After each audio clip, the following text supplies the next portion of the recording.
চলতি বছর অক্টোবরে বাংলাদেশে অনুষ্ঠিত হওয়ার কথা নারীদের টি-20 বিশ্বকাপ। তবে বর্তমান রাজনৈতিক অস্থিরতায় বাংলাদেশের ওপর আস্থা রাখতে পারছে না বিশ্ব ক্রিকেটের নিয়ন্ত্রক সংস্থা আইসিসি। বাধ্য হয়ে যদি বিকল্প ভেন্যু বেছে নিতে হয়, সেক্ষেত্রে সব প্রস্তুতি রাখা হয়েছে বলে জানিয়েছে সংস্থাটি। ESPN ক্রিকইনফোর মতে বিকল্প ভেন্যু তালিকায় রাখা হয়েছে ভারত, আরব আমিরাত, শ্রীলঙ্কার নাম। বাংলাদেশের 3 থেকে 20 অক্টোবর পর্যন্ত ঢাকা ও সিলেটে আসরটি অনুষ্ঠিত হওয়ার কথা।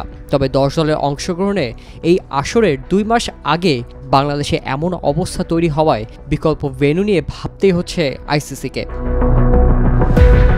বাংলাদেশে অনুষ্ঠেয় বিশ্বকাপে অংশ নিতে যাওয়া 3টি দেশের সরকার ইতোমধ্যে প্রতিক্রিয়া জানিয়েছে, যেখানে রয়েছে অস্ট্রেলিয়া, ইংল্যান্ড ও ভারত। এই 3 দেশের নাগরিকদের বাংলাদেশের সফরে সতর্ক করেছে সরকার। আইসিসির এক কর্মকর্তা জানিয়েছেন, বাংলাদেশের পরিস্থিতি নিবিড়ভাবে পর্যবেক্ষণ করা হচ্ছে। বিকল্প ভেন্যু প্রস্তুত রাখার কাজও শুরু করা হয়েছে।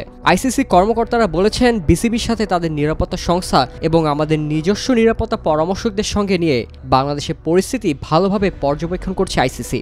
আমাদের অগ্রাধিকার হলো অংশগ্রহণকারী সব দলের নিরাপত্তা ব্যবস্থা সুরক্ষিত করা। ESPN ক্রিকইনফোর প্রতিবেদনে বলা হয়, বিকল্প ভেন্যু প্রস্তুত রাখার ব্যাপারে কাজ শুরু হয়েছে। একাধিক দেশের অংশগ্রহণের টুর্নামেন্টের জন্য অল্প সময়ের মধ্যেই প্রস্তুত হতে পারবে ভারত ও শ্রীলঙ্কা। কিন্তু এই 2 দেশে আসরটি আয়োজন করা নিয়ে আছে বাধাও। মেয়েদের বিশ্বকাপটি ভারতে হলে পাকিস্তানে খেলোয়াড়দের ভিসা পাওয়া নিয়ে তৈরি হতে পারে জটিলতা।